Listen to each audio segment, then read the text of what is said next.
Hello friends, പുതിയ വീഡിയോയിലേക്ക് എല്ലാവർക്കും സ്വാഗതം. ഇന്നത്തെ വീഡിയോയിൽ നമ്മൾ ലോറോൻ്റെ പ്രോഡക്ട്സിൽ പുതുതായിട്ട് വന്ന കുറച്ച് പ്രോഡക്ട്സിനെ പരിചയപ്പെടുത്തുകയാണ്.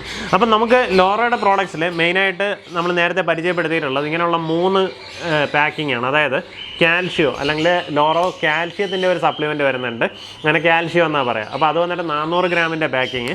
പിന്നെ നർച്ചർ വൈറ്റമിൻസിൻ്റെ ഒരു സപ്ലിമെൻറ്റ് വരുന്നുണ്ട്, ഇത് വന്നിട്ട് 100 ഗ്രാമിൻ്റെ പാക്കിംഗ് ഉണ്ടായിരുന്നു. പിന്നെ അതുപോലെ തന്നെ പ്രോബയോട്ടിക്സ് വന്നിട്ട് 100 ഗ്രാമിൻ്റെ പാക്കിംഗ് ഉണ്ടായിരുന്നു. അപ്പോൾ ഇതിൻ്റെ കോസ്റ്റ് വരുമ്പോൾ നമുക്ക് ഈ കാൽഷ്യോൻ്റെ വരുമ്പോഴത്തേക്കും ഏകദേശം 745 രൂപയാണ് ഇതിൻ്റെ കോസ്റ്റ് വരുന്നത്. അതുപോലെ ഈ നർച്ചറും പ്രോബയോട്ടിക്കൊക്കെ വരുമ്പോൾ 680 രൂപയാണ് കോസ്റ്റ് വരുന്നത്. അപ്പം നമുക്ക് ഒത്തിരി ചെറിയ ബ്രീഡേഴ്സ്, ഇപ്പോൾ 2-3 ജോഡിയൊക്കെ വളർത്തുന്നവർ ഇതിൻ്റെ ചെറിയ പാക്കിംഗ് കിട്ടുമെന്നൊക്കെ പറഞ്ഞ് നമുക്ക് സ്ഥിരം നമുക്ക് ഷോപ്പിലൊക്കെ വന്ന് ചോദിക്കാറുള്ളതാണ്. അപ്പോൾ എന്തായാലും ഇപ്പം ഇതിൻ്റെ തന്നെ നമ്മുടെ ഈ പറഞ്ഞ കാൽഷ്യോയുടെയും നർച്ചറിൻ്റെയും പ്രോബയോട്ടിക്കിൻ്റെ എല്ലാം ചെറിയ പാക്കിംഗ് വന്നിട്ടുണ്ട്. കാൽഷ്യോ വന്നിട്ട് 100 ഗ്രാമിൻ്റെ പാക്കിങ്ങിലും അതുപോലെ തന്നെ ഈ നർച്ചറും പ്രോബയോട്ടിക്കും വന്നിട്ട് 35 ഗ്രാമിൻ്റെ പാക്കിങ്ങിലും വരുന്നുണ്ട്. അപ്പോൾ ഈ 2-3 ജോഡി കുറച്ച് കിളികൾ മാത്രമുള്ളവർക്ക് ശരിക്കും ഒരു സഹായമാവുന്ന ഒരു മൂവാണ് കേട്ടോ. എന്തായാലും അടിപൊളിയായിട്ടുണ്ട് കണ്ടോ. ചെറിയ പാക്കിംഗ് ആണ്, നമുക്ക് ആവശ്യത്തിന് കറക്റ്റായിട്ട് ഉപയോഗിച്ച് തീർക്കാൻ പറ്റുന്ന രീതിയിലുള്ള പാക്കിംഗ് ആണ്. 35 ഗ്രാമിൻ്റെ പാക്കിംഗ് ആണ്, മറ്റേ വന്നിട്ട് 100 ഗ്രാമാണ്. അപ്പോൾ ഇതിൻ്റെ കോസ്റ്റ് വരുമ്പോഴത്തേക്കും എല്ലാത്തിനും സെയിം പ്രൈസാണ് വരുന്നത് കേട്ടോ. കാൽഷ്യോ ആയാലും നർച്ചർ ആയാലും പ്രോബയോട്ടിക് ആയാലും എല്ലാത്തിനും 250 രൂപയാണ് കോസ്റ്റ് വരുന്നത്. അപ്പോൾ ഇതിൻ്റെയൊക്കെ യൂസേജ് ഞാൻ പറഞ്ഞുതരാം. നമ്മുടെ പഴയ വീഡിയോസ് ഇതിന് വേണ്ടിയിട്ട് ഓരോന്നിനും എക്സ്ക്ലൂസീവായിട്ടുള്ള വീഡിയോസ് ചെയ്തിട്ടുള്ളതാണ്. അപ്പോൾ എങ്ങനെയാണെന്ന് വെച്ച് കഴിഞ്ഞാൽ ഈ കാൽഷ്യം സപ്ലിമെൻറ്റ് നമ്മൾ ബേഡ്സിന് കൊടുക്കേണ്ടത് വളരെ ആവശ്യമാണ്. എങ്ങനെയാണെന്ന് വെച്ച് കഴിഞ്ഞാൽ ഈ ബ്രീഡിങ്ങിലിരിക്കുന്ന കിളികളാണ്, നമ്മൾ ഇവരെ വേറെ പുറത്തൊന്നും തുറന്നൊന്നും വിടത്തില്ല. അപ്പോൾ തുറന്നു വിടുന്ന കിളികളാണെങ്കിൽ ഇവർക്ക് പുറത്തൊക്കെ ചെന്ന് എവിടെയെങ്കിലും ഇവർക്ക് ആവശ്യമുള്ള കാൽഷ്യം സപ്ലിമെൻറ്റ്സും മിനറൽസും ഒക്കെ കഴിക്കാൻ പറ്റും. അപ്പോൾ അങ്ങനെ പറ്റാത്ത കിളികളായതുകൊണ്ട് നമ്മൾ കൂട്ടിൽ അടച്ചിട്ടേക്കുന്നതുകൊണ്ട് ഇവർക്ക് ശരിക്കും ഈ സാധനങ്ങളൊക്കെ നമ്മൾ ആർട്ടിഫിഷ്യലായിട്ട് കൊടുക്കേണ്ടതായിട്ട് വരും. അപ്പോൾ അതിന് വേണ്ടിയിട്ട് വരുന്നൊരു സപ്ലിമെൻ്റാണ് ഈ കാൽഷ്യോ. അപ്പോൾ കാൽഷ്യോ എന്ന് പറഞ്ഞു കഴിഞ്ഞാൽ ബേഡ്സിന് വളരെ ആവശ്യമായിട്ടൊരു സാധനമാണ്. എങ്ങനെയാണെന്ന് വെച്ച് കഴിഞ്ഞാൽ ഇവർക്ക് എഗ്ഗ് ഉണ്ടാവാൻ അല്ലെങ്കിൽ എഗ്ഗ് ഫോം ചെയ്യുന്ന സമയത്ത് ഈ മുട്ടത്തോടൊക്കെ ഉണ്ടാകുന്നത് അത് ഫുള്ള് കാൽഷ്യമാണ്. അതുപോലെ തന്നെ ഈ കുഞ്ഞുങ്ങൾക്ക് അവരുടെ എല്ലൊക്കെ സ്ട്രെങ്ത് ആവണം, അതിനൊക്കെ കാൽഷ്യം വേണം. അതുപോലെ തന്നെ മസിൽ ഡെവലപ്മെൻറ്റിന് കാൽഷ്യം വേണം. ഇപ്പോൾ മസിൽ ഇല്ല, അതിൽ കാൽഷ്യത്തിൻ്റെ കുറവുണ്ടെങ്കിൽ ടെറ്റനി എന്നൊക്കെ പറഞ്ഞിട്ട് നമുക്ക് മനുഷ്യർക്ക് ഉണ്ടാകുന്ന അസുഖം അതുപോലെ തന്നെ ബേഡ്സിന് വരാറുണ്ട്. ചില ബേഡ്സ് ഇങ്ങനെയൊന്ന് വിറച്ചൊക്കെ ഇരിക്കും.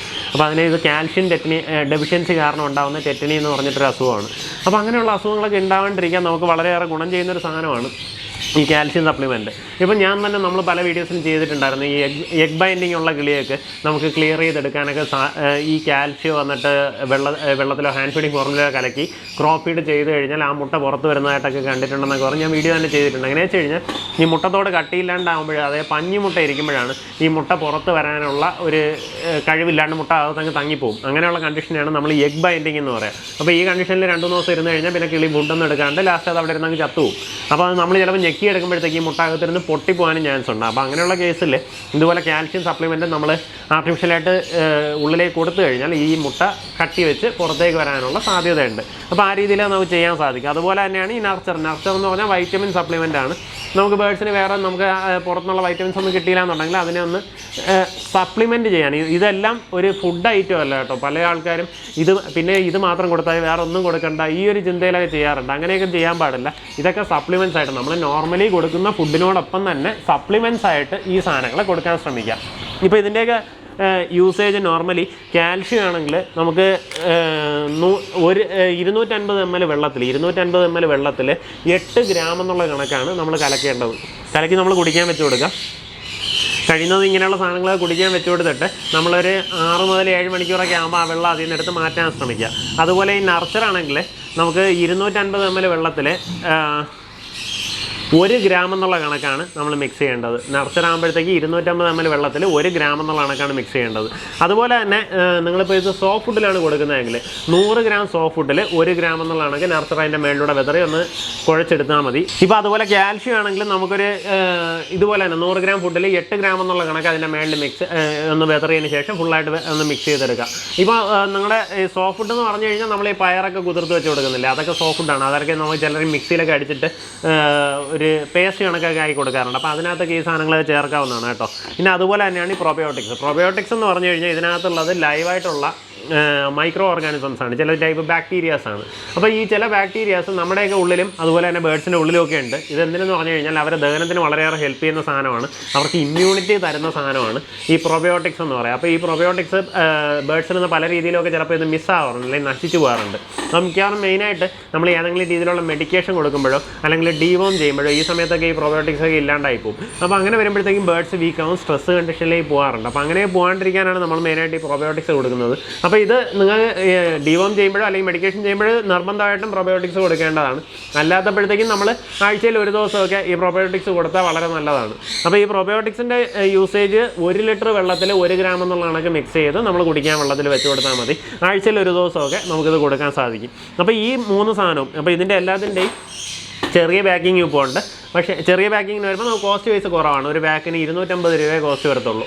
100 ഗ്രാമിൻ്റെതും ഉണ്ട്, പിന്നെ അതുപോലെ 35 ഗ്രാമിൻ്റെ നർസറും 35 ഗ്രാമിൻ്റെ പ്രൊബയോട്ടിക്. കാരണം ഈ കാൽഷ്യമൻ്റെ ഒക്കെ വരുമ്പോഴത്തേക്കും 100 ഗ്രാമിൻ്റെ കാൽഷ്യം വരുമ്പോഴത്തേക്കും നമുക്ക് കുറച്ചുകൂടെ അളവ് കൂടുതൽ കൊടുക്കേണ്ടതായിട്ടുണ്ട്. അപ്പോൾ അതുകൊണ്ടാണ് അതിൻ്റെ കുറച്ചുകൂടെ വലിയ പാക്കിങ്ങിൽ വരുന്നത്. മറ്റേത് രണ്ടും കമ്പാരിറ്റീവ്ലി നമ്മൾ യൂസ് ചെയ്യുന്ന അളവ് കുറവായിരിക്കും.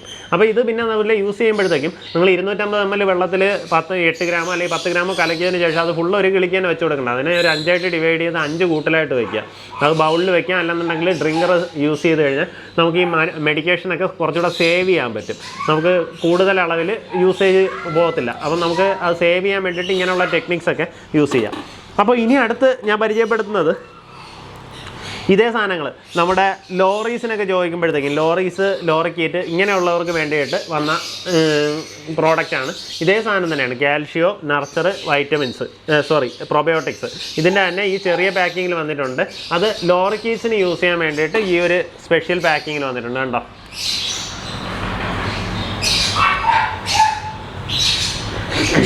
ഇത് 3 എണ്ണം. അപ്പോൾ ഇത് വന്നിട്ട് ലോറി അല്ലെങ്കിൽ ലോറിക്കീറ്റ്സിനുള്ള കാൽഷ്യമാണ്, കാൽഷ്യം സപ്ലിമെൻ്റ് ആണ്. അതുപോലെ ലോറിക്കീറ്റ്സിനുള്ള നർച്ചർ അല്ലെങ്കിൽ വൈറ്റമിൻ സപ്ലിമെൻ്റ് ആണ്.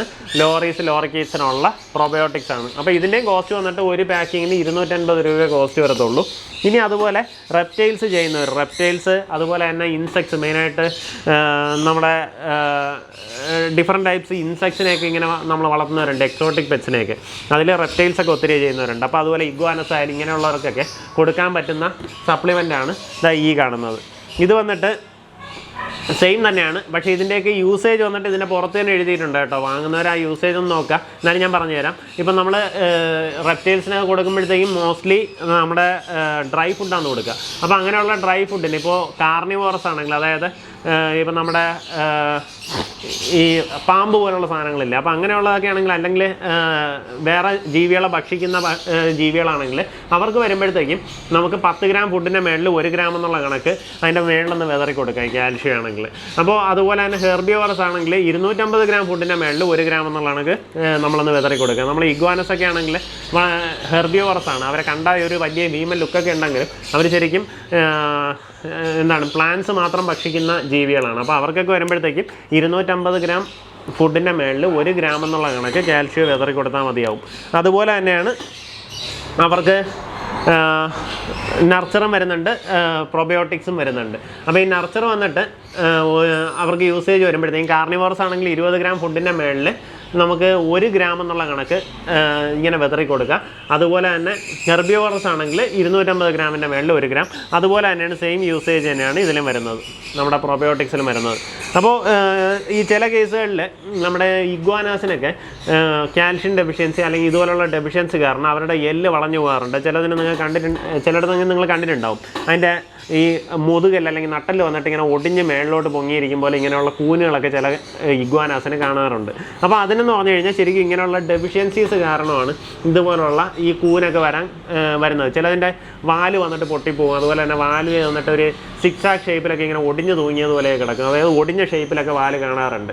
അപ്പോൾ അങ്ങനെയൊക്കെ വരുന്നതിന് മെയിൻ കാരണം എന്ന് പറഞ്ഞാൽ ഇതുപോലുള്ള കാൽഷ്യത്തിൻ്റെയൊക്കെ ഡെഫിഷ്യൻസിയാണ്. അപ്പോൾ അതിന് വേണ്ടിയിട്ടൊക്കെ നമുക്ക് ഈ സാധനങ്ങൾ കൊടുക്കാൻ സാധിക്കും. ഇതിൻ്റെ പ്രൈസ് വന്നിട്ട് ഒരു പാക്കിങ്ങിന് 250 രൂപ കോസ്റ്റ് വരത്തുള്ളൂ കേട്ടോ. പിന്നെ ഇതൊക്കെ എപ്പോഴും എന്നൊക്കെ യൂസ് ചെയ്യണമെന്ന് ചോദിച്ചാൽ നമുക്ക് ആഴ്ചയിൽ 1-2 ദിവസം ആ ഒരു രീതിയിൽ യൂസ് ചെയ്യുന്നതാണ് നല്ലത്. ഇപ്പോൾ ഇവരുടെ റെക്കമെൻഡേഷൻ 2 ദിവസമാണ്, ആഴ്ചയിൽ 2 ദിവസം യൂസ് ചെയ്യുക, ആ ഒരു രീതിയിലാണ് ഇത് പറഞ്ഞിട്ടുള്ളത്. അപ്പോൾ ഇതിനെക്കുറിച്ച് മിക്കവാറും നമുക്ക് ഈ കാൽഷ്യം അതുപോലെ തന്നെ നർച്ചർ, പ്രൊബയോട്ടിക്സ് ഇതിൻ്റെ ഒരു എക്സ്ക്ലൂസീവ് വീഡിയോസൊക്കെ നമ്മൾ ഓൾറെഡി ചാനലിൽ ചെയ്തിട്ടുണ്ട്. അപ്പോൾ എന്തെങ്കിലും കൂടുതലായിട്ട് അറിയണമെന്നുണ്ടെങ്കിൽ ആ വീഡിയോസ് ഇവിടെ ഒന്ന് കണ്ടു നോക്കുക. അതുപോലെ തന്നെ നമ്മുടെ ഇന്നത്തെ വീഡിയോ ഇഷ്ടപ്പെടുന്നുണ്ടെങ്കിൽ ലൈക്ക് ചെയ്യുക, അതുപോലെ തന്നെ ചാനൽ സബ്സ്ക്രൈബ് ചെയ്തേക്കുക.